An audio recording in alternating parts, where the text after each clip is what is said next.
countdown to Passover has begun. Plan consumption of leavened foods one by one. Check the ingredients, make a list. What is the origin of all of this? What are raising agents doing in chips? Why is yeast extract in everything from meatballs to crisps? How many biscuits do we eat in a week? Do I guard my mouth and consider how I speak? When the time's nearly here, a food bank trip is in order. You can only eat so much when you are a hoarder. Now it's time to get cleaning. I can hear you groan. If only my heart was as easy to clean as my home. Sweeping, vacuuming, cleaning, wiping. The amount of crumbs down the sofa is frightening. The toaster needed a good old shake anyway.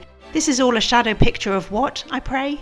We must not miss the point of what God's trying to say. The leaven's in us, all we do and think day by day. So we must truly repent, teshuva, turn around, ensure that our hearts are for Him, fertile ground. You see, leaven's like sin, it always seems there is more. When you think you've mastered it, it's crouching at your door.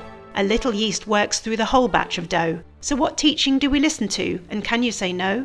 There is nothing hidden that will not be made known. What was that you were looking at on your phone? The Lord searches the heart and examines the mind. I dread to think of what He will find. Who knows all His errors? Forgive the faults unseen. Keep me also from willful sins, when I'm intentionally mean.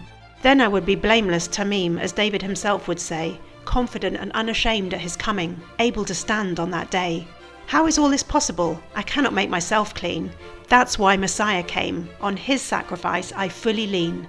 A lamb without blemish or defect, too precious and wonderful to express. My heart is overcome with thankfulness. He has fully atoned for my mess. Therefore let us keep the feast, but without the yeast of malice and sin. Instead, having bread of sincerity and truth, like our Passover lamb and king. Let us fix our eyes on Yeshua, the author and perfecter of our faith, running with perseverance, that we may finish the race.